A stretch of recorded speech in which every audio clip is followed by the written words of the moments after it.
किया है। 12 का 4 पढ़ेंगे ब्रदर, वही बोल के हम लोगों ने पढ़ा। सही है। ये स्वर्ग के एक्चुअल स्वर्ग है, लिटरल स्वर्ग है। जो स्वर्ग है परमेश्वर ने उल्लेख किया है ना बाइबल में, वो स्वर्ग के बारे में इधर नहीं बात कर रहे हुआ है, वो नगर कहता है। तो हमको परमेश्वर ने गवाह बनकर इस दुनिया में रखा हुआ है, वही अन्य जाति कलीसिया और यहूदी की कलीसिया है। तो गया पार्ट में हम लोगों ने ध्यान किया था। एग्जाम्पल लेंगे, एलिया ने क्या किया था। एलिया का हिस्ट्री पढ़ेंगे तो 3.5 ईयर, अगर हम लोग एलिया का एग्जाम्पल लेंगे तो 3.5 ईयर वो बारिश रुकते हैं। सही है, फर्स्ट किंग। और उसके बाद उधर लिखा है जब वो अपनी गवाही 13 पढ़ी उधर है उनका 10 वो पढ़ी वचन चचा है उसके 7 हम लोगों ने ध्यान किया। 11 बड़ा नगर कौन से बोलते हैं, बड़े नगर के चौक में पड़े रहेंगे। अभी बड़ा नगर बहुत सा वचन मैंने इधर रखा, हम लोग गुलगुता ये इजराइल का बाहर है, वचन मांगते हैं पढ़ेंगे मरकुस 15 का 20 पेज नंबर। अभी थोड़ी बड़ा एक मसक्र होता है ना इसका, टर्की ऐसा पूरा है हिस्ट्री पढ़।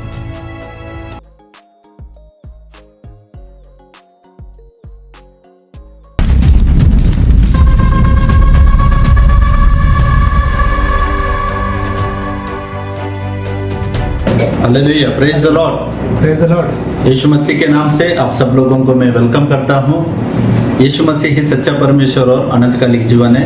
हम जानते हैं, हम लोगों ने बहुत सा वचन से ध्यान किया है, और यीशु मसीह के अलावा दूसरा कोई परमेश्वर नहीं है। जो सच्चा परमेश्वर, फिलिपी 2 का 6-7 वचन क्या कहता है, परमेश्वर ने अपना स्थान को छोड़कर वो इस दुनिया में प्रकट होता है बोल के वचन कहता है। तो हम लोगों ने गया जो 2-3 हफ्ते से 2 गवाहों के बारे में वचन भाग से कुछ बात हम लोगों ने ऑलरेडी ध्यान किया है।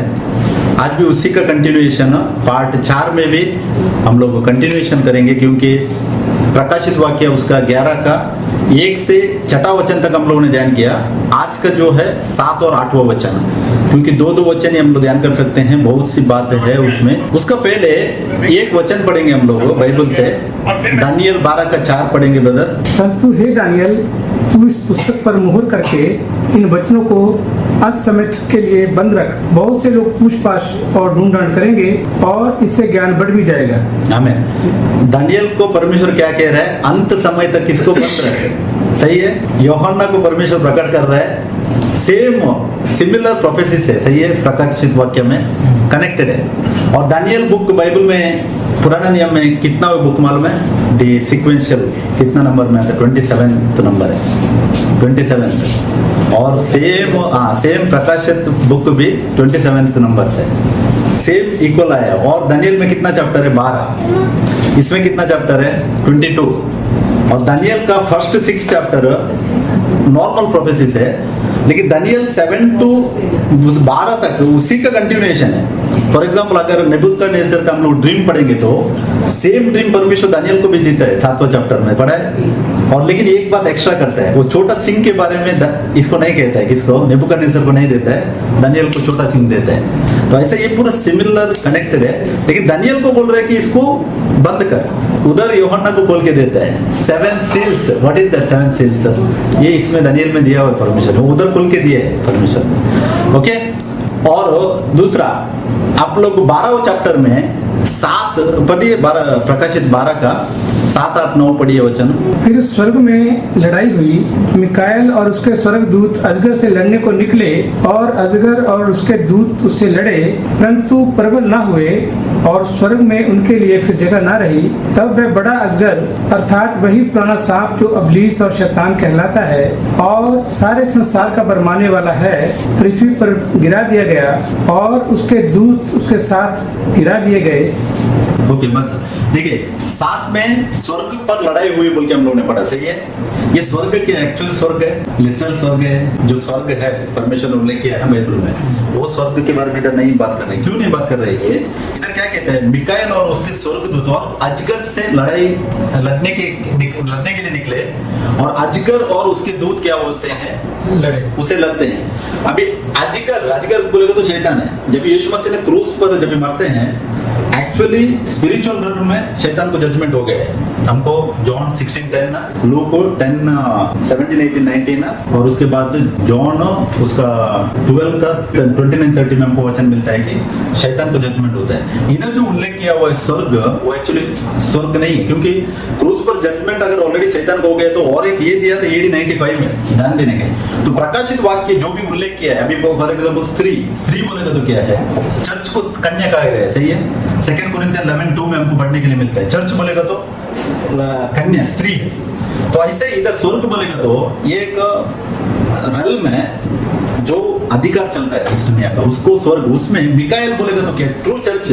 मिकाएल किसको, स्वर्ग किसका दूत है, यीशु मसीह का दूत है। और अजगर कौन है, शैतान। शैतान मतलब ये दुनिया का जो बुरी बुरी जो चीज है, दोनों के बीच में झगड़ा होता है। ये किसको दर्शाता है कि रोमन जो एम्पायर था, रोमन का जो रूलिंग चल रहा था इस दुनिया में, AD 313 में ये होता है। 6th सील के बारे में टाइम में हमको इसको पढ़ने के लिए मिलता है, ये बराबर से उधर मैच होता है, उधर वो हरा दिया वो बात हमको पढ़ने के लिए मिलता है। तो इसके लिए प्रकाशित पढ़ने के टाइम में हमेशा प्रकाशित का वचन हम लोग लिटरल लेंगे तो हमको उसका मीनिंग नहीं मिलेगा। जैसे पशु हम लोगों ने ध्यान किया था, पशु बोलेगा तो राज्य है, एक किंगडम है, किंगडम को पशु कहा गया हुआ है। दानियल 7:21 में क्लियर वचन है कि पशु बोलेगा तो किंगडम बोल के उल्लेख किया हुआ है। ऐसे ये बहुत सा वचन। अभी पानी के बारे में हम लोगों ने ध्यान किया, पानी क्या है, पानी बोलेगा तो समूह है, जाति है, लोगों को कहा गया हुआ है। और पानी के ऊपर बैठा हुआ स्त्री को बोल के उल्लेख किया है। पानी के ऊपर बैठा हुआ स्त्री कौन है, जो रूलिंग पावर चर्च के अंदर से उल्लेख किया। तो इसके लिए मैं आप लोगों को PDF शेयर किया, अभी उसमें जाएंगे हम लोग आगे, वही 2 गवाहों के बारे में थोड़ा कंटिन्यू करेंगे आज 4था भाग में। हम लोगों ने ध्यान किया है कि 2 गवाह जो है, परमेश्वर ने किसको गवाह बनाया, अभी हमको गवाह बनाकर इस दुनिया में रखा हुआ है, हम गवाह हैं। क्योंकि Acts 1:8 में क्या कहते हैं, पवित्र आत्मा तुम पर आएगा तो तुम क्या करो, यरूशलेम, यूदया, समारिया और लोग दुनिया के कोने कोने तक मेरे गवाह बनो बोल के बोला। तो टेस्टिफाई कौन कर रहे हैं, अभी हम लोग कर रहे हैं, चर्च है, चर्च टेस्टिफाई करती है। वो चर्च आने के टाइम में वापस 2 डिवीजन किया परमेश्वर ने, एक ज्यूइश चर्च को लिया हुआ है और एक जेंटाइल चर्च को लिया हुआ है, और क्लियरली उसको डिवाइड भी किया गया है। अगर हम लोग जॉन 10:16 पढ़ेगा तो यीशु मसीह ने कहा है दो झुंड रहेंगे लेकिन एक चरवाहा रहेगा।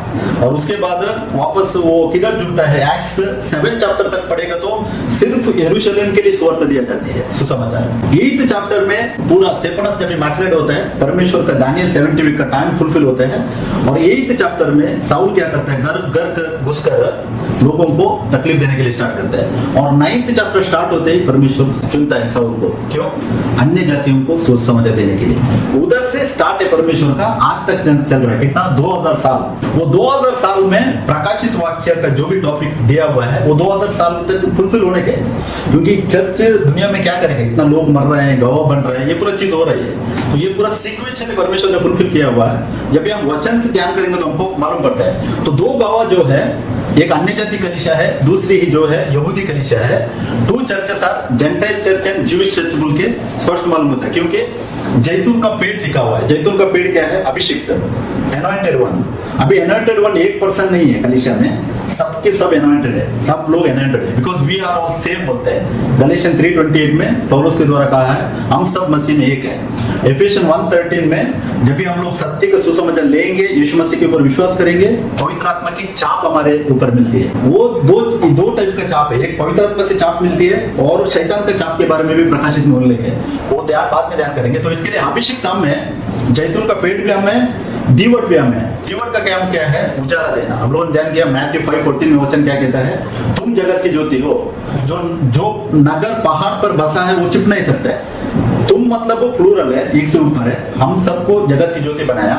और जो नगर पहाड़ पर बसा है, नगर मतलब क्या है, चर्च, पहाड़ क्या है, ऊंचा स्थान। परमेश्वर ने हमको स्पिरिचुअल रन में ऊंचा स्थान में रखा हुआ है, वो नगर कहता है। तो हमको परमेश्वर ने गवाह बनकर इस दुनिया में रखा हुआ है, वही अन्य जाति कलीसिया और यहूदी की कलीसिया है। तो गया पार्ट में हम लोगों ने ध्यान किया था, प्रकाशित वाक्य उसका 11 का 5 और 6 वचन, उधर हम लोगों ने ध्यान किया कि एक पॉइंट देखिए, उनके मुंह से आग निकलकर उनके बैरियों को भस्म करती है। अभी इधर आग बोलेगा तो हम लोगों ने ध्यान किया परमेश्वर को वचन को आग कहलाया गया हुआ है। अगर यिर्मयाह 5:14 में और यिर्मयाह 23:29 में हम लोगों ने ध्यान किया, परमेश्वर को वचन ही आग को कंपेयर किया हुआ है। और यह दर्शाता है कि परमेश्वर का वचन उनके मुंह से निकलता है जो न्याय और सच्चाई के पाप और विरोध का नाश करता है। यह आत्मिक शक्ति और सत्य की विजय का प्रतीक है। प्रकाशित वाक्य हम लोग अगर 3 का 10वां वचन पढ़ेंगे तो मालूम पड़ता है। यीशु मसीह कहते हैं उधर, तुमने मेरा वचन को संभाल के रखा, मतलब वचन के लिए तुमने गवाह बना, तो इसके लिए तुमको जो तैयार हुआ मुकुट जो जयमाला है वो मैं देगा बोल के यीशु मसीह ने कहा था। और 20 प्रकाशित वाक्य 20वां अध्याय उसका 4वां वचन में भी हमको पढ़ने के लिए मिलता है कि जितने भी लोग गवाह हुए हैं वो लोग सब लोगों फर्स्ट रिजरेक्शन में उठने वाले हैं बोल के वचन कहता है उधर। तो इसका सही अर्थ क्या है कि बिना किसी समझौते से उस पशु की और उसकी मूर्त की पूजा किए बगैर और अपने माथे और हाथ पर उसकी चाप लिए बगैर सच्चाई के पक्ष में खड़े रहना ही उनके बैरियों को भस्म करना सूचित करता है। मतलब क्या, बुराई को इनकार करना। अभी अगर बुरी चीज चल रही है उसको इनकार करना ही है हम लोग उसको क्या, बैरियों को भस्म करना। मतलब एक स्पिरिचुअल बात को दर्शाता है। उसमें हम लोगों ने और एक पॉइंट देखा था कि उन्हें अधिकार है कि आकाश को बंद करें कि उनकी भविष्यवाणी के दिनों में मेघ ना बरसे। अभी आकाश को बंद करना कैसा है, परमेश्वर की आशीष और सच्चाई की वर्षा को रोक देना है। किसके ऊपर, जो लोग सच्चाई को नहीं मानते उनके ऊपर सच्चाई को रोक देना वो कलीसिया के हाथ में है। और मेघ ना बरसाए उसका मतलब क्या है कि परमेश्वर को वचन सत्य और आत्मिक आशीषों को मतलब लोगों तक नहीं पहुंचने का एक परमेश्वर का ये एक काम है। अगर हम लोग एलिया का एग्जाम्पल लेंगे, एलिया ने क्या किया था, एलिया का हिस्ट्री पढ़ेंगे तो 3.5 ईयर, अगर हम लोग एलिया का एग्जाम्पल लेंगे तो 3.5 ईयर वो बारिश रोकते हैं। सही है, 1 किंग 17 और 18 चैप्टर में हमको पढ़ने के लिए मिलता है। उसने बारिश को क्यों रोका था? हाँ, क्योंकि वो लोग अन्य देवता को पूजा करते थे। सही है, अन्य बाल देवता अष्टोरथ देवता को पूजा करते हैं। और 3.5 साल का आखिर में क्या हो जाता है, वो एक वो लोग बैठक मीटिंग बिठाते हैं। वो मीटिंग क्या था, परमेश्वर बोलते हैं उसको, बुलाओ उनको। कितने लोग प्रॉफिट्स थे उधर? 850 प्रॉफिट्स थे। 400 बाल देवता का प्रॉफिट्स थे, 450 अष्टोरथ देवता का प्रॉफिट थे। दोनों के सामने हो जाता है, बारिश नहीं है, अकाल पड़ा हुआ है, टेस्टिफाई होता है। वो लोग बोलते हैं शाम तक मांगते हैं, अपना आर्ट काटते हैं, सब कुछ करते हैं, ऊपर से आग बरसाने के लिए नहीं होता है। लेकिन बाद में ये क्या करता है, बड़ा एक वेदी बनाता है। वो जो वेदी खराब हो गया था वो बनाता है, 12 कुल के हिसाब से रखता है, फुल्लू पानी भरता है और बाद में परमेश्वर का आग बरस कर उधर जल जाता है पूरा। वो खत्म होने के बाद बारिश आता है। और वो खत्म होने के बाद क्या हो जाता है, वो 850 जो प्रॉफिट थे उनको पहले घात किया जाता है, मार दिया जाता है। वो मार के मतलब क्या है, बुराई को खत्म करने के बाद अच्छाई बरसने के लिए शुरू हो जाती है। वो यही सेम वचन इधर उसी को दर्शाता है एक्चुअली। वो हम लोगों ने ध्यान देने का है। और उसके बाद उधर लिखा है उन्हें पानी पर अधिकार है कि वो क्या करें, लहू बनाए। पानी का अर्थ वापस इधर, पानी मतलब ये लिटरली पानी नहीं है। अगर आप लोग इसको ये वचन को पुराना नियम में कनेक्ट करेंगे तो मूसा के टाइम को दर्शाता है। मूसा एक प्रॉफिट था। सही है, मूसा ने क्या किया था, जो पानी एक्चुअल लिटरल पानी था उसको लहू बनाया था। लेकिन इधर जो पानी बोलेगा तो प्रकाशित वाक्य में पानी लोगों को, हमको कहा गया, लोग है, भीड़ है, जातियां है, भाषा बोल के प्रकाशित वाक्य 17 के 1 और 15 वचन में हम लोग बयान किया। तो उसे लहू बनाने का अर्थ क्या है कि जो लोग यीशु मतलब ये सच्चाई के पीछे नहीं होते हैं, परमेश्वर खुद क्या कर रहा था, उनके ऊपर विपत्तियां ला रहा था। प्लेग के बारे में पढ़ा है हिस्ट्री में, कितना प्लेग्स आया हुआ है, बड़े प्लेग्स आए हैं। रिसेंटली कोरोना आया था, दुनिया के लिए वो एक ये रहेगा, लेकिन एक्चुअली वो स्पिरिचुअल रेल में उसको मीनिंग है, वो परमेश्वर ने किया हुआ काम है। क्यों? परमेश्वर की ओर मोड़ने के लिए। हम कभी परमेश्वर के ऊपर ज्यादा क्लोज होते हैं जब भी हमको तकलीफ रहती है, जब भी कष्ट का समय आता है, वो टाइम पे इंसान ज्यादा नजदीक जाता है परमेश्वर के समय। वही उसी को दर्शाता है ये वचन। और जब जब चाहे तब तब पृथ्वी पर उसको क्या है, अकाल विपत्तियां लाने का अधिकार था, क्योंकि चर्च को था। जो हम लोग बोलते हैं, हम लोगों ने देखा वचन ही क्या है, आपके जैसा है। तो ये लास्ट वीक का हम लोगों ने जो ध्यान किया वो बात है। और आज हम लोग उसी का, आप पढ़िए 2nd पेज में 7-8 पढ़िए वचन, प्रकाशित वाक्य 11 का 7-8 पढ़िए। और जब वे अपनी गवाही दे चुके तो वह पशु जो अथाह कुंड में से निकलेगा उनसे लड़कर उन्हें जीतेगा और उन्हें मार डालेगा, और उनकी लोथें उस बड़े नगर के चौक में पड़ी रहेंगी जो आत्मिक रीति से सदोम और मिस्र कहलाता है, जहाँ उनका प्रभु भी क्रूस पर चढ़ाया गया था। आमीन। हम लोगों ने इधर पहले क्या ध्यान किया था, जब वे अपनी गवाही दे चुकेंगे, ये क्या है, लिमिटेड टाइम पीरियड को दर्शाता है। 2 गवाह को परमेश्वर ने अपॉइंट किया था, लिमिटेड टाइम पीरियड, 1260 डेज बोल के हम लोगों ने ध्यान किया। 1260 डेज कितना चैप्टर में कवर है मालूम है अपना तुमको? 11 चैप्टर कवर है, 11 चैप्टर में तब 260 डेज है रेवलेशन। 12 चैप्टर में है स्त्री, उधर लिखा हुआ है स्त्री एक जंगल में जाकर छुप जाएगी और उनका उसका टाइम भी 1260 डेज था। मतलब वो क्या इसका मीनिंग क्या है, स्पिरिचुअल मीनिंग। स्त्री बोले तो चर्च है, कलीसिया, कलीसिया अंडरग्राउंड हो जाती है। क्यों? जब भी शैतान का अधिकार चलाने के लिए स्टार्ट करते हैं, जो ट्रू चर्च है मतलब ट्रू फॉलोअर्स ऑफ जीसस है, वो लोग अंडरग्राउंड हो जाते हैं। और प्रकाशित 13 में भी जो अजगर का अधिकार देता है ना, इसको देता है, किसको? तो वो भी अधिकार किसको देता है? एक झूठी कलीसिया को अधिकार देता है वो। तो वो टाइम पे भी सतावट भी वो लोग भी सतावट करते हैं सच्ची कलीसिया को। तो इधर यही कहता है कि जब अपनी गवाही दे चुके होंगे, मतलब ये एक टाइम पीरियड को सूचित करता है जो 1260 इयर्स है। तो वह पशु जो अता कुंड से निकलेगा, पशु मतलब वापस सेम है, पशु का एक ही मीनिंग है न्यू टेस्टामेंट में, वो किंगडम, वो किंगडम वो राजा को दर्शाता है। और अगर हम लोग दानियल 7:23 में पढ़ सकते हैं, और प्रकाशित वाक्य 13 का 1 में है, 11 में भी वचन क्लियरली लिखा हुआ है पशु मतलब एक राज्य बोल के। अर्थात शैतानी और झूठी धार्मिक राज्य जो राजनीतिक व्यवस्था है ना, जो अंधकार और धोखे से उत्पन्न होती है, इसको दर्शाता है कि जो अंधकार का अधिकार के बारे में दर्शाता है। अगर हम लोग ध्यान करेंगे तो जो हिस्ट्री में तो परमेश्वर का राज्य के अंदर ही अंधकार का अधिकार किसने चलाया था, हमको हिस्ट्री में पढ़ने के लिए मिलता है, बहुत सा पॉइंट पढ़ने के लिए मिलता है। हम लोग थोड़ा मैंने नोट किया है, हम लोग आगे ध्यान करेंगे। तो इसका मतलब हताकुंड मतलब क्या? बुरी चीज ऊपर आकर अधिकार चलाती है। एक्चुअली उसको अधिकार किसने दिया था? अजगर ने दिया था। अजगर मतलब ड्रैगन ने उसको अधिकार दिया था बोल के रेवलेशन 13:4 एंड 13:7 में हमको पढ़ने के लिए मिलता है, उधर है क्लियर। तो हताकुंड से मतलब वो बुरी चीज मतलब क्या है? पूर्ण रूप से सच्चाई से जुदाई, मतलब टोटल सेपरेशन फ्रॉम ट्रूथ। अभी टोटल सेपरेशन फ्रॉम ट्रूथ कौन सा कलीसिया में? एक ही कलीसिया है, हमको मालूम पड़ता है, जिधर मूर्त का घर बना के रखा हुआ है, जिधर परमेश्वर का वचन से एक भी नहीं करेंगे, सिर्फ यीशु मसीह का नाम उधर है। बाकी का सब जो वो लोग एक्टिविटीज करते हैं वो पूरा अपना खुद का है, वो लोग बाइबल को सपोर्ट नहीं है। For example child baptism Bible में हमको किधर भी पढ़ने के लिए नहीं मिलता है, सही है। और ये जो गुड फ्राइडे और ईस्टर वचन से मैच नहीं है, फिर भी वो लोग सेलिब्रेशन करते हैं। मतलब कि टोटल सच्चाई से जुदाई है, वो लोग फॉलो नहीं करते हैं किसी को। तो वही अताकुंड से निकला हुआ अधिकार है। वो देखने के लिए सामने से रियल दिखेगा चर्च, लेकिन पूरा का पूरा उनका सेलिब्रेशन हो, उनका जो भी करते हैं एक भी वचन आधारित नहीं है। तो पाप और झूठी की गुलामी भी है, मतलब बॉन्डेज ऑफ सिन एंड लाइस। सिन क्या है? मतलब अभी इस दुनिया में परमेश्वर ने किसी को भी पाप क्षमा करने का अधिकार दिया है? किसी को भी नहीं दिया, सिर्फ यीशु मसीह के पास है। क्यों? अगर हम लोग मैथ्यू 8 चैप्टर में पूछे, ये यीशु मसीह एक इसमें सोया हुआ एक ये था, बेड रिडन था। बेड रिडन को यीशु मसीह उसका पाप क्षमा करते हैं। वो टाइम पे फरीसी लोग क्या पूछते हैं, वो लोग ये इंसान होकर उनका पाप कैसे क्षमा करता है? सिर्फ परमेश्वर छोड़ के दूसरा कोई भी पाप क्षमा नहीं कर सकते बोलते लोग बोलते हैं। लेकिन अभी पाप कौन क्षमा कर रहा है? एक डिनोमिनेशन जो बड़ी बैठी हुई है ना, उसके अंदर सब लोग क्या करते हैं, जाकर उनसे कन्फेशन करते हैं कि हमने ये पाप किया, और वो लोग दुआ करते हैं और उनको फॉरगिवनेस देते हैं। वो एक्चुअली परमेश्वर की निंदा है, वही ये है, बड़ा सिन है मालूम है। और झूठ चीज को वो लोग प्रैक्टिस कर रहे हैं। एक्चुअली वो पूरा किसका अधिकार से कर रहे हैं? वो लोग वो अजगर का अधिकार से कर रहे हैं। उसी ने उनको अधिकार दिया, वो इसके लिए वो लोग परमेश्वर को वचन का खिलाफ ही कर रहे हैं सब चीज।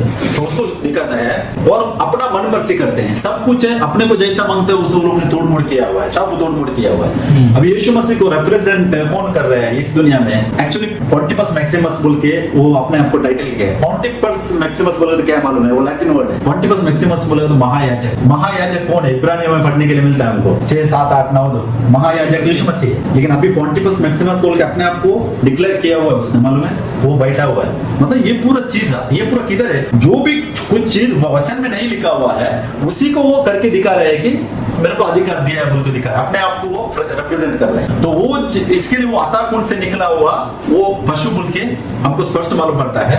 और उनसे लड़कर उन्हें जीतेगा और क्या करेगा? उन्हें मार डालेगा। हिस्ट्री में हमको पढ़ने के लिए मिलता है जो पोप ने इतना प्रोसिक्यूशन किया हुआ है, हमको एक ये पढ़ेगा तो मालूम पड़ता है उसने कितना बुराई किया हुआ। उसको उन पर लड़ने का अधिकार किसने दिया? अभी अगर सच्ची कलीसिया होती थी, एक दूसरा मोहब्बत के साथ रहते थे, प्यार मोहब्बत के साथ रहते थे, सही है। क्योंकि परमेश्वर ने किसी को भी किसी के ऊपर जजमेंट करने के लिए हमको अधिकार नहीं दिया हुआ है। हम बोल सकते हैं वो बुरी हो गई चीज है, वो सही नहीं है, उसको हम लोग दिखा सकते हैं, लेकिन जजमेंट मतलब क्या? मारना मतलब जजमेंट है, सही है। अभी एक हम लोग लास्ट देखा था ना, द मैसेकर ऑफ बीसर्स बोल के देखा था। वो पूरा का पूरा सिटी को वो लोग क्या करते हैं, मार देते हैं। और उसके बाद और एक इंसिडेंट हो गया है, द मैसेकर ऑफ सेंट बार्थोलोमेस बोल के एक बड़ा एक इवेंट हुआ था, वो भी क्रूसेड था, उसमें भी मारा हुआ लोगों का हिस्ट्री है पढ़ने के लिए, कितना सा लोगों को मारा हुआ है। तो इसके लिए किसी को भी इस दुनिया में मारने का अधिकार नहीं है, लेकिन उसके पास अधिकार है। बोलते तो आप उधर वचन पढ़िए, प्रकाशित वाक्य 13 का 7वां वचन पढ़िए। उसे ये भी अधिकार दिया गया कि पवित्र लोगों से लड़े और उन पर जय पाए, और उसे हर एक कुल और लोग और भाषा और जाति पर अधिकार दिया गया। आमीन। क्या लिखा है, उसे अधिकार दिया गया। ये 13:4 पढ़िए उधर ही। लोगों ने अजगर की पूजा की क्योंकि उसने पशु को अपना अधिकार दे दिया था। किसने अधिकार दिया था बोलते रहे वचन? अजगर ने। ये अधिकार परमेश्वर ने से नहीं आया हुआ है, अजगर ने उसको अधिकार दिया है। और वो क्या कर रहा है, पवित्र लोगों के साथ में क्या पढ़ा आपने, पवित्र लोगों से लड़े और उन पर जय पाए। पवित्र लोगों से वो लड़ने के लिए उसका अभी पवित्र लोग इधर लिखा बोलेगा तो पवित्र लोग को चर्च के लिए बोल रहे हैं परमेश्वर से, ये सच्ची कलीसिया। तो वो सच्ची कलीसिया के ऊपर कौन किसने अधिकार चलाया, हिस्ट्री में पढ़ने के लिए मिलता है आपको, किसने अधिकार चलाया? ये कलीसिया है, रोमन कैथोलिक कलीसिया है। सही है, कितना सा लोगों को मारा, तो अधिकार उसको किसने दिया था बोल रहे हैं वचन? अजगर ने। अजगर से अधिकार पाकर पवित्र लोगों के ऊपर वो लड़ता है और हर एक कुल, लोग और भाषा और जाति पर अधिकार दिया गया, उसको कुल अधिकार मिला हुआ है। उसी का दानियल 7:21 पढ़ने का है, उधर नहीं पढ़ता होके। और मैंने देखा था कि वह सिंह पवित्र लोगों के संग लड़ाई करके उन पर उस समय तक प्रबल भी हो गए बोलते हैं वचन। मतलब एक लिमिटेड टाइम तक उसको, इधर भी बोल रहे देखो, वो इधर सिंह बोल के मेंशन किया हुआ है दानियल 7 चैप्टर में। वो जो कलीसिया को ना, मतलब वो पोप को इधर सिंह बोल के मेंशन किया हुआ है। उसको क्या अधिकार दिया है, पवित्र लोगों के संग लड़ाई करके उन पर उस समय तक प्रबल भी हो गए बोलते हैं। उस समय मतलब एक लिमिटेड टाइम लिमिट हमको देखने के लिए मिलता है, वही 1260 डेज को दर्शाता है। उसके बाद दानियल 7:25 भी पढ़िए।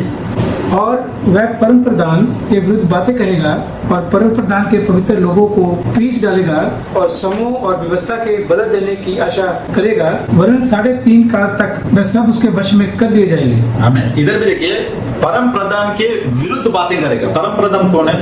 यीशु मसीह है। यीशु मसीह का विरुद्ध बात करना कैसे है? फिजिकल बात करना नहीं है, अपने एक्शन से दिखाना। लाइक मैथ्यू 12:31-32 में यीशु मसीह कहता है कि पवित्र आत्मा की अगर दूषण करेगा उसको क्षमा नहीं है बोला है। ये जो परम प्रधान के विरुद्ध में काम करना, पवित्र आत्मा का दूषण करना। पवित्र आत्मा का दूषण कैसे कर सकते हैं हम लोग वचन में लिखा हुआ छोड़कर अपना मर्जी से जो एक्टिविटीज को अंदर लेकर हम लोग करना ही पवित्र आत्मा का दूषण करना है। ये इधर परम प्रधान के विरुद्ध में बातें करेगा, परम प्रधान के पवित्र लोगों को पीस डालेगा। परम प्रधान के पवित्र लोगों ने, कलीसिया है, चर्च है, ट्रू चर्च है, हम लोग यीशु मसीह का लोग कौन है, हम लोग, उनको क्या करेगा, वो पीस डालेगा और समय और व्यवस्था के बदल देने की आशा करेगा।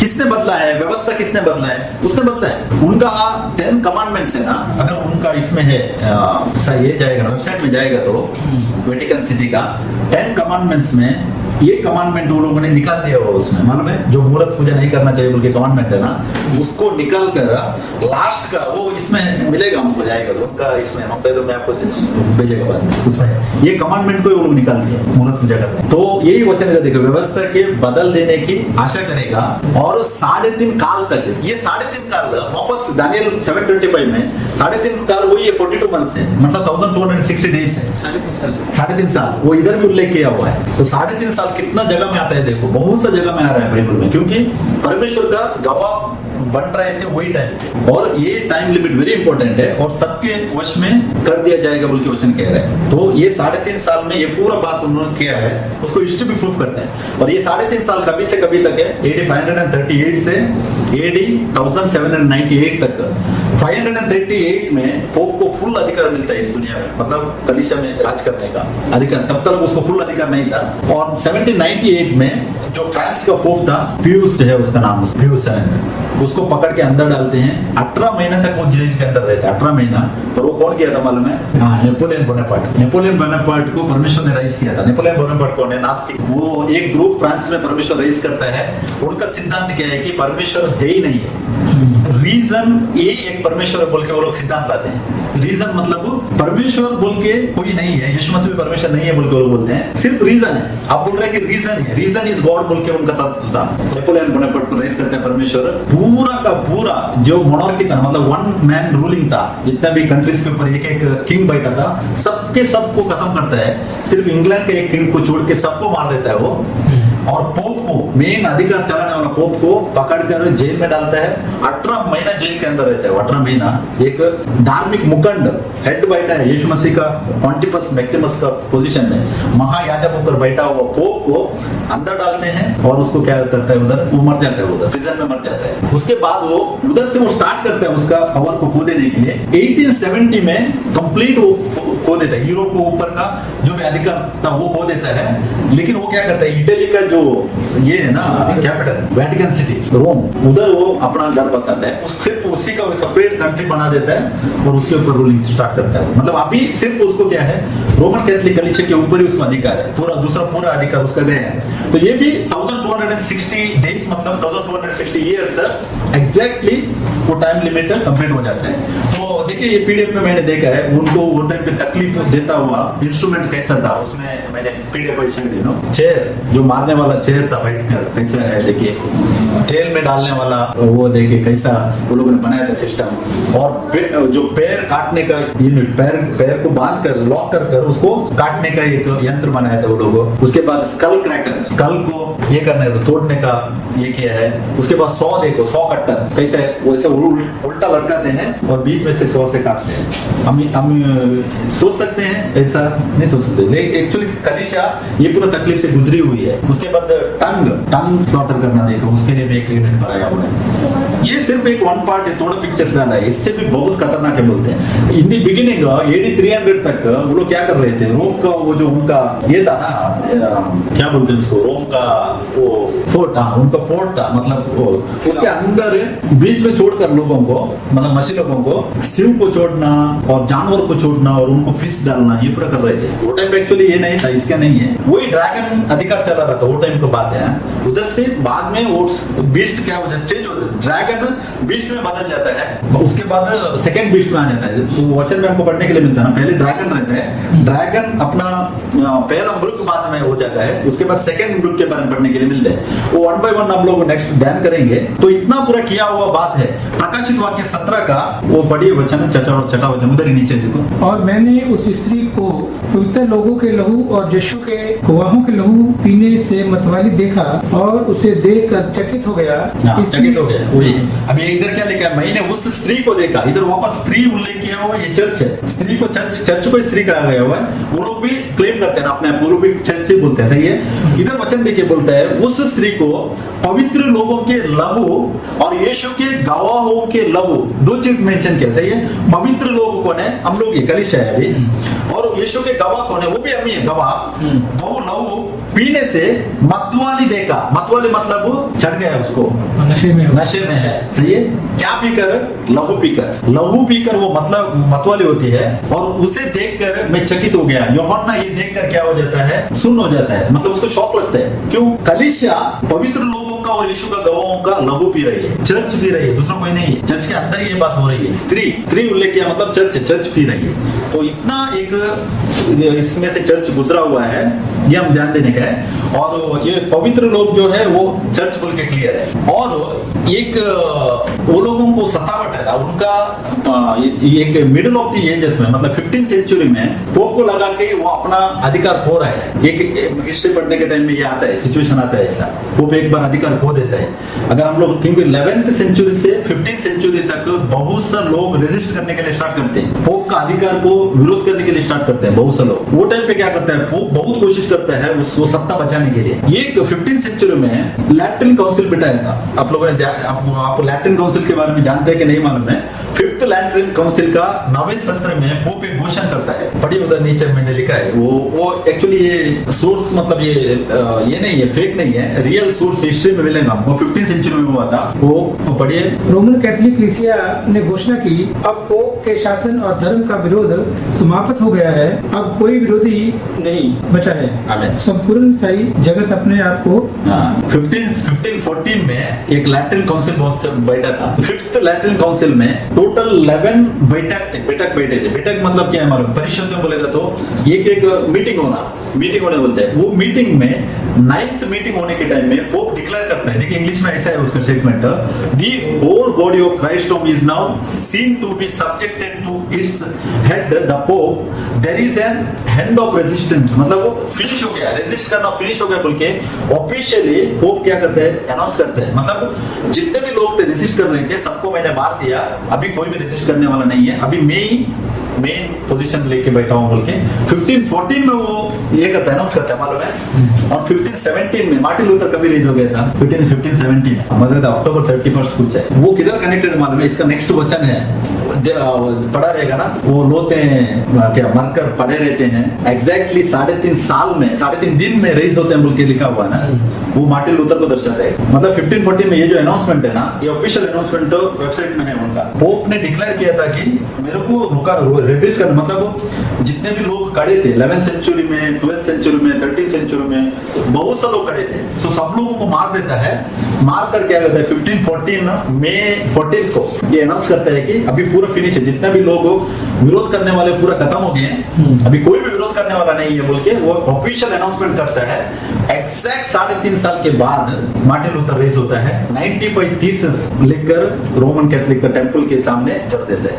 एग्जैक्ट 3.5 साल में वचन में है, exact 3.5 day, time to time finishment, वो fulfilment, time to time. Next वचन में उसको डिटेल में उनका तो ध्यान करेंगे हम लोगों। तो ये बैठक बैठी थी 1512 से 1517 तक, ये 5th काउंसिल बैठा था। 5th काउंसिल का 9th बैठक में पोप ने अनाउंस किया था 1514 में, लेकिन 1517 में मार्टिन लूथर रेज होता है। तो वो किसको दर्शाता है कि प्रकाशित वाक्य वही 2 गवाहों के बारे में। और अगर आप लोग वो ये 5 काउंसिल क्या है बोल के ध्यान करेंगे तो 5 परिषद बैठे थे। कितना टाइम लिमिट में मालूम है, 1123 AD से 1015-17 तक 5 बार वो लोग परिषदें इकट्ठे किए थे। और एक परिषदों में सिर्फ एक मीटिंग नहीं है, एक परिषद में 5th परिषद में 11 मीटिंग हुए हैं। 11 में 9th मीटिंग में इसका अनाउंसमेंट था। और वो 5 काउंसिल वो लास्ट है, मतलब उसके बाद नहीं हो गया। जब मार्टिन लूथर रेज हो गया ना, उसके बाद कौन सा भी मीटिंग नहीं बैठा, उसके बाद सतावट थी, ऐसे ही चल रहा था। तो उसकी इसका डिटेल में इधर दिया हुआ है। तो ये क्या है कि पोप को फुल अधिकार था, और बीच में वो अधिकार खो देता है क्योंकि बहुत सा प्लेग आ जाते हैं बीच में। आप लोग उसका पेज नंबर 8 में जाओ। ब्लैक डेथ के बारे में आप लोग सुना है, ब्लैक डेथ बड़ा पैंडेमिक था। ये 1346 to 1353 का टाइम पे हुआ बड़ा पैंडेमिक है। और इसमें 50 मिलियन पीपल क्या होता है, पेरिश होते हैं यूरोप का। 50 मिलियन पीपल मतलब 50% ऑफ द यूरोप का 14th सेंचुरी का पॉपुलेशन प्लेग से पेरिश होते हैं। तो ऑटोमेटिक क्या हो जाता है मालूम है, हम लोग कोरोना को देखते हैं ना, ज्यादा कोरोना आया हम लोग मारे वाले, ये इधर देखो कितना लोग मरे, हिस्ट्री। ये black death is the big pandemic in 15th century. सही है। और वो ऑटोमेटिक क्या हो जाता है मालूम है, अभी देखो सोचो, हम लोग अभी कोरोना आया तो सब लोग क्या होंगे, सबको क्वेश्चन रेज हो गया कि ये कोरोना क्यों आया। सेम ऐसे ही ब्लैक डेथ रेज हो गया, वो टाइम पे लोगों का विश्वास उड़ गया रोमन कैथोलिक, ओपोज करने के लिए लोगों ने स्टार्ट किया। ये हो गया था कभी है 13th सेंचुरी में, 14th सेंचुरी में हो गया था। तो पोप क्या था, बीच में अपना अधिकार खो रहा था, कैसे भी करके इसको रिस्थापन करने का। इसके लिए वो लोगों ने परिषद बिठाए थे, काउंसिल बिठाए थे।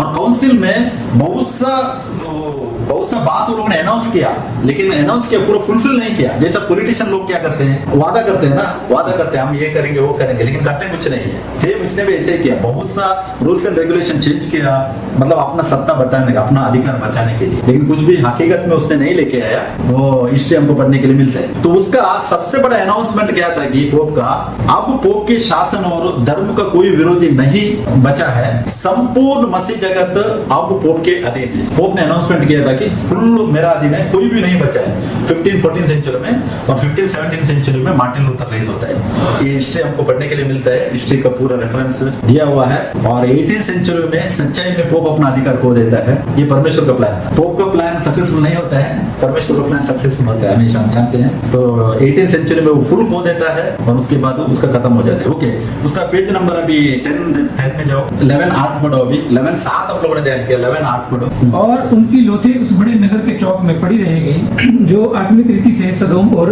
मिस्र कहलाता है, जहां उनका प्रभु भी क्रूस पर चढ़ाया गया था। हमें इधर क्या लिखा है वचन में, उनकी लोतें बड़े नगर के चौक में पड़े रहेंगे। किसकी लोतें? गाँवों के लोतें। सही है। अभी नए नियम में बड़ा नगर किसको? इजराइल को नहीं कहा गया है परमेश्वर ने। बड़ा नगर, इजराइल को बड़ा नगर कभी भी नहीं कहा है। पवित्र बोल के कहा हुआ, पवित्र नगर पुराना नियम में कहा हुआ वचन है। बड़ा नगर कौन सा है? रोम को कहा गया। अगर रेवल्यूशन पढ़ेंगे ना, हाँ, बड़ा नगर रोम को कहा गया। अभी देखो AD 70 में इजराइल डेमोलिश होता है। सही है।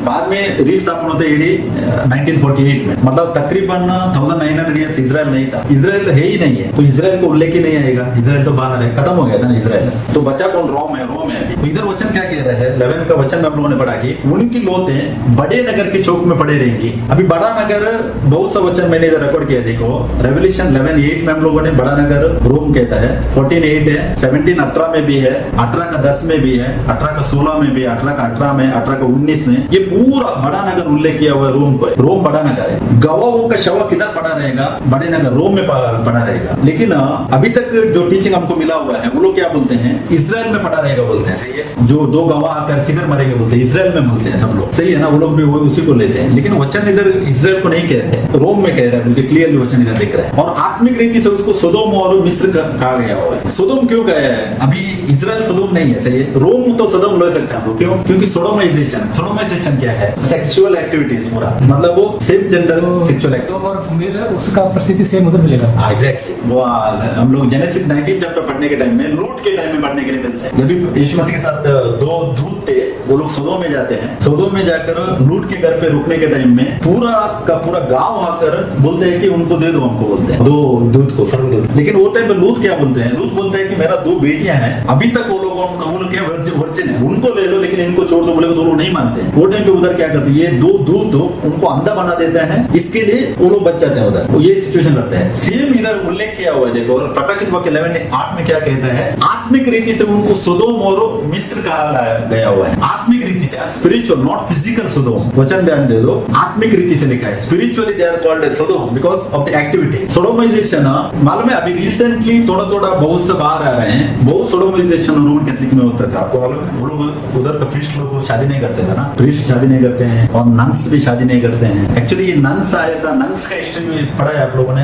नन्स यीशु मसीह आने का पहले ही नन्स लोग थे, वो लोगों ने क्रिश्चियनिटी को कनेक्ट किया है। हिस्ट्री पढ़ेगा तो उनको मालूम पड़ता है। नन लोग है ना, जो लेडीज लोग शादी नहीं करते हैं ना, वो हिस्ट्री पहले से, यीशु मसीह का पहले से रोमन का प्रैक्टिस है, वो इसको कनेक्ट किया क्रिश्चियनिटी। और ये भी प्रीस्ट लोग शादी नहीं करने के लिए, पौलुस ने किधर भी बोला है शादी नहीं करने के।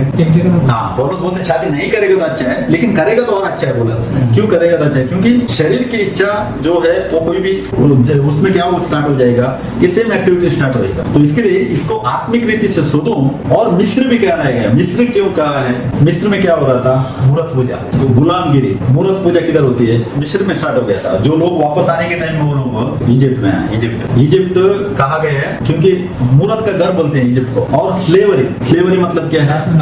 गुलामगिरी। अभी भी गुलामगिरी किधर चलता है? अभी इक्वालिटीज को इनिक्विटी किया हुआ है ना। पोप बड़ा पोजीशन में बैठा है, नीचे बिशप्स है, उसके नीचे प्रीस्ट है, उसके नीचे और कौन है, उसके नीचे और कौन है। ये ऊपर से ये पूरा लेके आया था। ये पूरा किधर है? ये पूरा उसमें से आया था। मतलब वो गुलामगिरी का भी एक दर्शन है। वो परमेश्वर क्लियरली वचन में हमको दिखा दे रहे हैं कि ये पूरा चीज किधर हो रही है बोल के उल्लेख किया हुआ है। और उसके लिए बोलते हैं कि वचन, उसके बाद देखो उधर लिखा है, और उनका प्रभु भी क्रूस पर चढ़ाया गया था। यीशु मसीह को क्रूस पर किधर चढ़ाया था जानते हैं? इजराइल में नहीं चढ़ाया था, मालूम है? गोलगोथा ये इजराइल का बाहर है। वचन मांगते हैं, पढ़ेंगे 13:12 पढ़िए। इस कारण यीशु ने भी लोगों को अपने ही लहू के द्वारा पवित्र करने के लिए फाटक के बाहर दुख उठाया। आमीन। फाटक के बाहर लिखा है, इंग्लिश में लिखा है suffered outside the city gate. Israel का बाहर यीशु मसीह को चढ़ाया जाता है क्रूस पर। सही है? इजराइल के अंदर नहीं है। और वो 2 गवाहों के लोते शव किधर पड़े रहेंगे? इजराइल के बाहर। सही है? अगर आप लोग वो गवाहों को लेंगे, इजराइल के अंदर बोल के वो टीचिंग है। एक्चुअली इजराइल के अंदर नहीं है, इजराइल से बाहर पड़ा रहेंगे। जो रोम है, रोम क्यों है? क्योंकि रोम का कंट्रोल था। यीशु मसीह मरने के टाइम में इजराइल के ऊपर भी कंट्रोल रोम का था और बाहर का प्रोविंसेस में भी अल्टीमेटली फुल कंट्रोल रोम का था। रोम वो टाइम में वन ऑफ द पावरफुल ये था, रूलिंग पावर था। मालूम है पौलुस क्या बोलते हैं? पौलुस के एक बार मारने के टाइम में पौलुस बोलता है कि मैं रोमन सिटीजन हूँ बोलते हैं। रोमन सिटीजन को इतना वैल्यू था कि कोई उनको छू भी नहीं सकता था, इतना पावरफुल थे वो लोग रोमन। तो उतना पावरफुल था। ये इब्रानियों 13 का 12 में भी क्लियरली कहता है कि वो 2 शव है इजराइल के बाहर पड़े रहेंगे। और उसके बाद उधर ही नीचे पढ़ो और एक वचन पढ़ो, मरकुस 15 का 20 पढ़ी। और जब वह उसे उसका ठट्ठा कर चुके तो उस पर से बैंजनी वस्त्र उतार कर उसी के कपड़े पहनाए और तब उसे क्रूस पर चढ़ाने के लिए बाहर ले गए। क्रूस पर चढ़ाने के लिए हिंदी में बाहर लेके गए, लेकिन इंग्लिश का ट्रांसलेशन सही है एग्जैक्ट। ये यरूशलेम से बाहर उसको लेके जाकर क्रूस पर चढ़ाने बोलते हैं। तो वो दो जो शव है और एक हमको टेस्ट पे मिलता है कि यरूशलेम में नहीं है, यरूशलेम का बाहर पड़े रहेंगे, मतलब आउटसाइड द गेट बोल के हमको क्लियरली मालूम पड़ता है। तो इसके लिए वो वचन हम लोगों ने बराबर से ध्यान देने का है। और उसके बाद अभी जो यीशु मसीह को रोमन सोल्जर ने तो एक बार क्रूस में चढ़ाया था, लेकिन अभी का लोग क्या कर रहे हैं, रोमन कैथलिक में डेली यीशु को क्रूस पर चढ़ा रहे थे। कैसा मालूम है? उनका ब्रेड एंड वाइन का सिस्टम आप लोगों ने देखा रहेगा। वो लोग क्या करते हैं, एक वेपर लेते हैं, कम्युनियन वेपर लेते हैं, उसको ऐसे ऊपर करते हैं, बोलते हैं ये परमेश्वर यीशु मसीह का देह है, बोलते हैं यीशु मसीह है, इसको वापस वो लोग ऊपर चढ़ा देते हैं एवरी टाइम। लेकिन वचन क्या कहता है, वो वेपर यीशु मसीह का देह नहीं है, उसकी यादगारी के लिए प्रभु मेज में भाग लेने के लिए बोला है। लेकिन उनका जो कन्फेशन क्या है, ये यीशु मसीह का देह है। ये लोग बार बार हर एक मास में उसको ऊपर चढ़ाते हैं उस पर। उनको नहीं मालूम होकर कर रहे हैं नहीं कर रहे मालूम नहीं है, लेकिन उनका कन्फेशन ऐसा जा रहा है। बोलते हैं एवरी टाइम वेपर को लेते हैं, ये यीशु मसीह का बदन है बोलते हैं। यीशु मसीह को बदन वो नहीं, बदन ऑलरेडी यीशु मसीह को तोड़ दिया गया, लेकिन हम उस प्रभु मेज में याद करना किसको दर्शाते हैं कि एक इकट्ठा होने का, मतलब वो प्यार मोहब्बत में रखने का, उसको एक संकेत बोल रहे हैं यीशु मसीह को हमको लेने का। तो इसके लिए ये जो वचन 11, 7, 8 में भी हम लोगों ने ध्यान किया कि बड़ा नगर बोलेगा तो वो यरूशलेम नहीं है, रोम है, स्पष्ट उल्लेखित है प्रकाशित वाक्य में। और उसके बाद सोदोम गोमोरा भी उसको कहा गया हुआ है। और इजराइल के बाहर पड़ा रहेंगे, मतलब वो मिस्र में बोल के रोम में बोल के स्पष्ट मालूम पड़ता है हमको। तो इसके लिए थोड़ा देखिए एग्जाम्पल, पेज नंबर अभी थोड़ा ध्यान करेंगे हम लोग एग्जाम्पल 14 में, पेज नंबर 14 में फर्स्ट एग्जाम्पल है जो स्टार्टिंग के टाइम से AD 313 तक कितना परसिक्यूशन चला था उसके बारे में थोड़ा मैंने इधर नोट डाउन किया है। देखिए फर्स्ट उसमें आता है नीरो का परसिक्यूशन आता है AD 64 से 68 तक। उसके बाद डोमिटियंस परसिक्यूशन आता है AD 90 से 96 तक। उसके बाद ट्राजन का परसिक्यूशन आता है 98 से 117 तक। हद्रियन का परसिक्यूशन आता है 107 से 138 तक। मार्कुस ऑरेलियस का परसिक्यूशन आता है 161 से 180 तक। उसके बाद सेप्टिमियस का सेवेरस का परसिक्यूशन आता है 202 से 211 तक। मैक्सिमस का परसिक्यूशन आता है 235 से 236 तक। उसके बाद डेसियस का परसिक्यूशन आता है 249 से 251 तक। बाद में वलेरियंस का परसिक्यूशन आता है 259 से 260 तक। और 10वां डायक्लोनियस का परसिक्यूशन आता है AD 303 से 311 तक। और ये जो लास्ट का 10वां परसिक्यूशन है ना, डायक्लोशियंस का परसिक्यूशन, ये 10 साल चलता है। इसका वचन रेफरेंस है, आप वो पढ़िए रेवलेशन, आपको बाइबल से पढ़िए, रेवलेशन 2 का 10 पढ़िए, वचन क्या कहता है, प्रकाशित वाक्य 2 का 10। जो दुख तुझको जेलने होंगे उनसे मत डर, क्योंकि देखो शैतान तुम में से कुछ को जेल खाने में डालने पर है, ताकि तुम परखे जाओ और तुम्हें 10 दिन तक क्लेश उठाना होगा। प्राण देने तक विश्वासी रहे तो मैं तुझे जीवन का मुक्ति दूंगा। वचन क्या कह रहा है, 10 दिन तक बोला है। 10 दिन मतलब ये प्रोफेटिक वर्ड है। रेवलेशन 1:4 में हमको मालूम पड़ता है ना, भविष्यवाणी का एक दिन को एक साल के हिसाब से गिना गया है। और भी जगह में मिलता है ना 10 दिन का, कौन सा, जो तुमको बर्दाश्त करने का 10 दिन के पहले तुमको उधर से निकालेगा वो। हाँ, और एक जगह में लिखा हुआ है, ये स्मुरना का सभा के चर्च के लिए लिखा था ना, ये वचन इधर फुल पे डायक्लेनिश जो परसिक्यूशन है ना, वो वचन के हिसाब से फुल एग्जैक्टली मैच बैठता है। एग्जैक्ट जेनियस का परसिक्यूशन इधर होता है AD 313 में कंप्लीट होता है, जब ये कॉन्स्टेंटाइन आकर कब्जा करता है रोमन के ऊपर जय पाता है ना, वो टाइम पे फुलफिल होता है। तो इसके लिए ये था पहला फर्स्ट एक। उसके बाद वैंडल किंगडम और निसिन क्रिश्चियनिटी के बीच में भी परसिक्यूशन होता है। वैंडल्स का थियरी क्या है मालूम है, वो लोग भी सेम यहोवा विटनेस है। वो लोग नहीं मानते हैं कि यीशु मसीह सेम टू सेम हो, परमेश्वर के इक्वल लेवल के वो लोग नहीं मानते हैं। वो लोग मानते हैं कि परमेश्वर ने उसको बनाया था, मतलब यहोवा विटनेस वाले बोलते हैं ना, वो सेम थियरी है उनका। तो उनका बीच में और निसिन क्रिश्चियनिटी जो है, वो लोग बोलते हैं यीशु same equal to Father God है। तो लोग उनका ये था, उनका बीच में परसिक्यूशन चलता है। ये वैंडल्स किंगडम वाले ये निसिन क्रिश्चियनिटी को क्या करते हैं, पूरा का पूरा उनका ये चलता है, मतलब परसिक्यूशन चलता है, और उसमें भी बहुत से लोग मर जाते हैं उधर भी उसमें। उसके बाद नेक्स्ट और एक आता है अंडर इस्लामिक रूल का परसिक्यूशन स्टार्ट होता है 7th सेंचुरी में। इसके बारे में अगर हम लोग ध्यान करना है तो बहुत सा चीज है उसमें ध्यान करने के लिए। इस्लामिक AD 610 में स्टार्ट होता है। कौन है? मोहम्मद पैगंबर है ना उसका नाम। वो प्रीचिंग स्टार्ट करता है। कितना साल उसने प्रीचिंग किया मालूम है? 22 ईयर्स वो प्रीच करता है। AD 610 से 632 तक वो प्रीच करता है, 22 ईयर्स। उसके बाद वो मर जाता है। उसको मालूम है उसका पहली वाइफ कौन है? कैथलिक है, रोमन कैथलिक है पहली वाइफ। उसका कुछ नाम है, मैं भूल गया। और 13th वाइफ भी उसकी रोमन कैथलिक। और उनको वो क्रिश्चियन ये आने के लिए भी उनको सपोर्ट किसने किया था? रोमन कैथलिक ही। इसका हिस्ट्री भेज है। रोमन कैथलिक से अंदर से वो लोग पैदा हो गए थे। रोमन कैथलिक अभी बहुत सा तोरा बुक उनके इसमें है ना। तोरा पूरा किधर से है? उनके इसमें वही इजराइल का हिस्ट्री। वो लोग पूरा सेम प्रॉफिट को वो लोग मानते हैं ना, जो इजराइल का प्रॉफिट से उनको वो लोग मानते हैं। वो पूरा उधर से निकला हुआ था सब। रोमन कैथलिक जो है वो मदर ऑफ हार्लेट बोलते हैं उसको, मतलब वेश्यावाटिका का माँ है, मदर। वो लोग अपने आप को डिक्लेयर किया ना, मैट्रेस एक्सक्लेशिया बोल के लैटिन वर्ड है उनका। वो लोग फोटो देखा रहेगा, मैं लास्ट टाइम एक बार अपलोड किया था। मैटर एक्सक्लेशिया मतलब मदर ऑफ चर्च बोलते हैं, वो मदर चर्च बोलते हैं। अभी मदर चर्च होने के लिए फादर मालूम पड़ना पड़ेगा। वो लोगों को फादर ही कौन है अभी तक नहीं मालूम है, तो इसलिए बोलते हैं। तो इसके लिए सीधा देखिए 7th सेंचुरी से स्टार्ट हो गया था, इस्लाम का परसिक्यूशन स्टार्ट होता है। इसमें भी बहुत सा क्रिश्चियन लोगों को तकलीफ दिया जाता है, बहुत से लोग मरते हैं। बाद में हम लोगों ने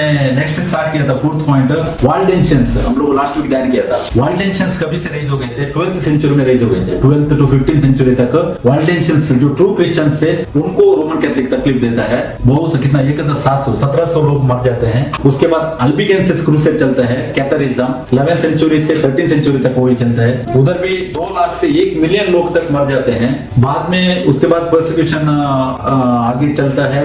वो टाइम में एक बड़ा एक मसाक्रे होता है। मसाक्रे बोलेगा तो हत्याकांड, मतलब बीसेस बोल के एक प्लेस है फ्रांस में। वो पूरा का पोप क्या करता है, एक कंट्री को बोलकर, फ्रांस को बोलकर वो उनका एक विलेज में भेज देता है, सेना को भेज सकता है, और पूरा का पूरा विलेज को डेमोलिश करते हैं वो लोग। मतलब उसमें लिखा है, देखो मैंने हाईलाइट किया हुआ है, उधर है। पूरा का पूरा लोगों को वो काटता है और उसको जला डालता है। वो फुल सिटी जला डालता है। वो किसके लिए मालूम है? क्योंकि उसका अधीन में नहीं आ गए थे, उसको ओपोज किया था इसके रीजन से, उधर ये कहते हैं। उसके बाद और एक ग्रुप रेज होता है, यूगोनॉट्स बोल के। ये लोग भी सेम 15th सेंचुरी में 13th सेंचुरी में वो टाइम पे रेज हो गया था। और इनका बीच में भी एक सेंट बर्थोलोमेवस डे मैसेकर बोल के एक बड़ा हत्याकांड होता है। उसमें भी उसका पेज नंबर 18 में देखिए, मैंने एक फोटो डाला हुआ है उधर। वो एक ड्रॉन पिक्चर है, सेंट बर्थोलोमेवस डे मैसेकर बोल के। ये हत्याकांड में भी उधर देखिए 30,000 लोग तक मरे हुए हैं, 5,000 से 30,000 लोग तक मरे हुए हैं। बाद में 19th to 20th सेंचुरी में भी बहुत ये आर्मेनियन जेनोसाइड उनका परसिक्यूशन चलता है। जब ऑटोमन एम्पायर ब्रेक होता है ना, इसका टर्की का जो रूलिंग ब्रेक होता है ना, वो टाइम पे भी टर्की कितना साल तक खड़ा था? तकरीबन 1000 ईयर्स लगता है। कॉन्स्टेंटाइन बांधता है ना AD 300 में, कॉन्स्टेंटिनोपल उधर जाके बांधते हैं टर्की को, ऑटोमन एम्पायर, और वो ब्रेक होता है बाद में 1000 साल की बात। 1000 साल वो लोग भी रूलिंग किया, कितना लोगों परसिक्यूशन। तो ये पूरा पॉइंट हम लोगों ने देखा। इसमें एक और एक आता है byzantine एम्पायर बोल के आता है, वो ईस्टर्न रोमन एम्पायर का। इसमें भी वो भी 330 AD से 1453 AD तक वो रूलिंग करता है। तो ये पूरा टाइम में ना कितना सा लोगों को ये लोगों ने मारा हुआ है मालूम है, क्रिश्चियनिटी को। मतलब शैतान पहले से कोशिश कर रहा है कि सच्ची कलीसिया रेज नहीं होने का। उसका एक ही इंपॉर्टेंट है, ये है। अभी रोमन कैथलिक में आप अंदर जाओ, आपको कोई भी तकलीफ नहीं है, सतावट नहीं है, कुछ भी नहीं है। क्यों? अधिकार उसको दिया था किसने? ड्रैगन ने अधिकार दिया हुआ है। वो ड्रैगन का अधिकार के अंदर ही वो लोग चल रहा है। अगर आप सच्चाई से बाहर आकर अगर करना चाहते हैं तो आपको सतावट है, अभी भी है। अभी उनकी सतावट नहीं है, बंद हो गया। अभी किसकी सतावट है? अभी सुसमाचार बाहर जाएगा तो दुनिया का जो रूलिंग पावर है उनका। अभी फॉर एग्जाम्पल इंडिया में कौन सतावट कर रहे हैं चर्च को? अभी हिंदू लोग कर रहे हैं ना। वो लोग क्यों कर रहे हैं? अभी सच्चाई को अगर आप लोग हम लोग दे रहे हैं, एटर्निटी के लिए प्रीच कर रहे हैं, तो उसको अपोज कौन कर रहा है? उन्हीं का अंदर में वही बैठा है, उसका पूरा कब्जा उधर पूरा चल रहा है, ऐसा पूरा है। तो इधर देखिए मैंने इंक्विजिशन का बहुत सा लिंक इसमें डाला हुआ है। मिडिवल इंक्विजिशन है, स्पेनिश इंक्विजिशन है, उसके बाद पेरुवियन इंक्विजिशन है, reformation, 30 years of war, French revolution. French revolution एक बड़ा ब्रेक थ्रू था। फ्रेंच रेवोल्यूशन हिस्ट्री में बड़ा ब्रेक थ्रू था। ये परमेश्वर का काम ही था, क्योंकि परमेश्वर ने पोप का पूरा अधिकार निकालने के लिए ये रेस किया था फ्रेंच रेवोल्यूशन। फ्रेंच रेवोल्यूशन के बाद AD 18th सेंचुरी में खत्म हो जाता है उसका था अधिकार पूरा। बाद में अभी सिर्फ रूलिंग करता है वो रोमन कैथोलिक का, वो जो डिनोमिनेशन के अंदर ही उसका रूलिंग है, बाकी का पूरा उसका रूलिंग फिनिश हो गया। तो ये था एक डिटेल्ड एक हिस्ट्री, मतलब जो गवाह कितना तकलीफ से गुजरे हुए हैं उसके बारे में। हम हमारा प्रॉब्लम क्या है मालूम है हमको, हम हिस्ट्री पढ़ने के लिए नहीं जाते। हमने अगर हिस्ट्री पढ़ा तो हमको मालूम है। कॉलेरा के बारे में जानते हैं, कॉलेरा आंटी जानते हैं, बस पूछा था मैंने, आप जानते हैं कॉलेरा बोले तो एक पेंडेमिक आया था, 100 इयर्स कंट्रोल चला था उसका, मालूम है 100 इयर्स तक लोग कितने मर रहे थे मालूम है। वो क्यों मर रहा था, ये सुसमाचार को इनकार के इसकी वजह से आया था। और वो कॉलेरा का जो भी जिन्होंने भी वैक्सीन लिया है ना, उनका बॉडी में मालूम पड़ेगा, क्योंकि वो बड़ा सा दाग रहेगा, इतना बड़ा, आप लोगों ने देखा रहेगा माँ बाप का इसमें पूरा। मेरा बड़ा भाई एक है कजन ब्रदर, उसका हाथ में मैं देखा पोलियो का इंजेक्शन होता है, पोलियो के जैसे ही है, कॉलेरा बोल के एक होता पैंडेमिक, सबको लगाता है ना बच्चा को सबको लगाता है ना बचपन से। वो 1980 में खत्म हो गया, हम पूरा 1980 के बाद है तो हमारे बॉडी में नहीं है। 1975 तक का लोगों को ऊपर है वो कॉलेरा का ये वैक्सीन दाग, हाँ पप्पा जाने वो एकदम, वो भी वर्स्ट पैंडेमिक था इस दुनिया में। देखो जो ब्लैक डेथ हम लोगों ने देखा वो बड़ा प्लेग था, और भी बहुत है, मैं 1-2-3 रिकॉर्ड किया, और भी बहुत सा पैंडेमिक आया। और अभी कोरोना रिसेंटली आया था, सब लोग सोचा था कि कोरोना से पूरा फिनिश हो जाएगा, लेकिन क्या है कि परमेश्वर बीच में ऐसा लाता है, क्यों लोग सोचेंगे कि मैं ताकतवर हूँ, मैं कंट्रोल करेगा बोल के सोचता है, तो परमेश्वर एक लाएगा उसको गिरा देगा। इसका पूरा देखो कितना स्टार्टिंग में रोम कितना साल तक रूलिंग किया मालूम है। जब यीशु मसीह बदन में आए थे ना, वो टाइम पे रोम का किंगडम चल रहा था, कितना साल रूलिंग किया, 800 इयर्स उसने रूलिंग किया वर्ल्ड में, मालूम है रोम में। उसका पहले कौन था, अभी देखो परमेश्वर दानियल को, नेबूकदनेस्सर को जब जो सपना दिखाता है उसमें 4 पशु के बारे में मेंशन है, सही 4 राज्य के बारे में। पहला कौन सा था उसमें, गोल्ड को दिखाता है ना, गोल्ड नेबूकदनेस्सर गोल्ड, वो कौन था, बेबीलोन था। उसके बाद क्या दिखाता है, सिल्वर दिखाता है या कुछ पर्शियन, मीडो पर्शियन, सेकंड मीडो पर्शिया आता है, ईरान। उसके बाद थर्ड कौन सा आता है, ग्रीस कौन है, हमारा ग्रेट अलेक्जेंडर द ग्रेट, उसको रेस करता है, सही है, हाँ कभी ना। बाद में आखिर में क्या है, रोम 800 साल तक सिंगल रूलिंग करके रुका था। रोम को ब्रेक करने वाला कौन है बाद में, बाद में डिवाइड होता है, 10 होकर डिवाइड होता है वो, उसके ऊपर बाद में ये बैठता है, पोप रूलिंग करता है 1260 ईयर्स तक पोप का रूलिंग था, मालूम यूरोप के ऊपर, यूरोप खड़ा था 1000। तो ये इतना पूरा क्या है कि परमेश्वर ने, ये एक्चुअली परमेश्वर का क्या था, दानियल 2:34 दानियल 2:44 में, ये दुनिया का राज्य के बीच में परमेश्वर एक राज्य स्थापन करता है। वो पत्थर आकर उसका पैर में मारता है ना, फुट में, वही परमेश्वर का राज्य स्थापित हो गया था रोमन किंगडम में। जब रोम का अधिकार था वो टाइम पे पत्थर आकर मारता है, और ये दुनिया का राज्य के बीच में ही यीशु मसीह का राज्य भी बढ़ता ही जाता है। लेकिन शैतान ने यीशु मसीह का राज्य नहीं बढ़ने के लिए बहुत सा कोशिश की उसको खत्म करने के लिए, लेकिन कर सका नहीं कर सका, अभी तक खड़ा है और भी बढ़ रहा है। जितना भी तकलीफ आएगा कभी भी यीशु मसीह का काम नहीं रुका। इंसान सोचता है मैं सब कुछ कर सकता हूँ, पूरा कॉन्कर कर सकता है। अभी ट्रम्प का भी वही सेम रूल है। ट्रम्प क्या करता है, अपना कंट्री को बचाने के लिए देखता है, लेकिन वो ट्रम्प चाहे भी बचा सकता नहीं बचा सकता। अगर परमेश्वर जब तक घर नहीं बांधेगा, Psalms 127, परमेश्वर अगर तब तक घर नहीं बांधेगा, हम कुछ भी कोशिश करें कोई भी नहीं बांध, क्योंकि उसी का प्लान फुलफिल होएगा ना, यीशु मसीह का ही प्लान फुलफिल होएगा। पूरा लिखने वाला कौन है, वही है। 6000 ईयर्स तक ये दुनिया चलने का बोल के किसका प्लान है, यीशु मसीह का प्लान है। 6th डे का क्रिएशन क्या है, 6000 ईयर्स अभी वो हम है वो टाइम पे। तो इसके लिए मैं प्रभु यीशु मसीह को धन्यवाद करता हूँ। ये जो वचन से हमको आज कुछ सीखने के लिए प्रभु ने कृपा किया। प्रकाशित वाक्य 11:7-8 में हम लोगों ने पढ़ा कि जब वो अपनी गवाही दे चुकेंगे, मतलब वो लिमिटेड टाइम पीरियड को दर्शाता है, तो वह पशु जो अथाह कुंड में से निकलेगा उनसे लड़कर उन्हें क्या करेगा, जीतेगा और उन्हें मार डालेगा। मतलब वो ये गवाह दे चुके, मतलब एक इंसान के बारे में बात नहीं करते हैं। कलीसिया अभी 2000 साल से चल रही है, सही है। अभी फॉर एग्जाम्पल मेरा टाइम लिमिट, फॉर एग्जाम्पल मैं 70 ईयर्स तक इस दुनिया में रहेगा, तो मेरे को परमेश्वर ने एक टाइम लिमिट सेट किया है मेरे ऊपर, इतना टाइम तक मैं गवाही देगा परमेश्वर का। उसके बाद वो टाइम लिमिट फिनिश होते वो क्या करेगा, आकर मेरे ऊपर युद्ध करेगा। वो सोचेगा मेरे को मार देगा तो फिनिश बोल के वो सोचेगा, कौन, अथाह कुंड का जो राजा जो नीचे से आया हुआ, वो सोचेगा कि खत्म हो गया, लेकिन नहीं है। उसके बाद क्या हो जाएगा, और एक आदमी को परमेश्वर रिप्लेस करेगा। इसके लिए परमेश्वर का काम कभी भी नहीं रुकेगा, वो आगे बढ़ता ही जा रहा है। लेकिन अथाह कुंड का जो वो पशु निकला हुआ, वो हर एक को मारने के लिए कोशिश करेगा। और अथाह कुंड का वो भी एक इंसान नहीं है ना, उसके बाद भी बहुत से इंसान आके बैठते हैं, ओपोजिशन में बैठते हैं, बहुत से लोग बैठकर ये करते हैं। तो लड़कर उन्हें जीतेगा और उन्हें मार डालेगा, सही है। मार डालेगा मतलब गवाही देने का टाइम लिमिट जो है हमारा, उसके बाद वो मार डालेगा।